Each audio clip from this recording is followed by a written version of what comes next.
వాహనాల డ్రైవర్లు భారీ మలుపుల వద్ద ఎదురుగా వచ్చే వాహనాలను కుంభాకార దర్పణం ద్వారా ముందుగానే గుర్తించి ప్రమాదాలను నివారించుకోవచ్చని సబ్ ఇన్స్పెక్టర్ జక్కుల నాగరాజు తెలిపారు. మార్కాపురం జిల్లా కొమరోలు మండలంలోని షిరిడి సాయిబాబా ఆలయ సమీపంలోని ప్రమాదకర మలుపు వద్ద పోలీస్ శాఖ ఆధ్వర్యంలో కుంభాకార దర్పణాన్ని ఏర్పాటు చేశారు. ఇటీవల కూరాకువానిపల్లె మలుపు వద్ద కూడా ఇలాంటి అద్దాన్ని ఏర్పాటు చేసి ప్రమాదాల నివారణకు చర్యలు తీసుకున్నట్లు తెలిపారు. సాయిబాబా ఆలయం వద్ద ఆంకాలమ్మ గుడి సమీపంలో రాష్ట్ర ప్రధాన రహదారిలో ఉన్న మలుపు కారణంగా ఎదురెదురుగా వచ్చే వాహనాలు స్పష్టంగా కనిపించక గతంలో అనేక రోడ్డు ప్రమాదాలు చోటు చేసుకున్నాయని, ఒకరిద్దరు ప్రాణాలు కూడా కోల్పోయినట్లు పేర్కొన్నారు.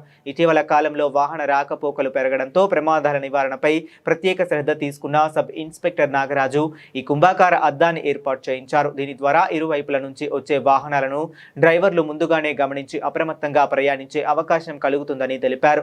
మండలంలోని అన్ని వాహనదారులు కుంభాకార దర్పణాలను వినియోగించుకొని రోడ్డు ప్రమాదాలకు దూరంగా ఉండాలని సబ్ ఇన్స్పెక్టర్ నాగరాజు సూచించారు. ఈ కార్యక్రమంలో పోలీస్ సిబ్బంది పాల్గొన్నారు.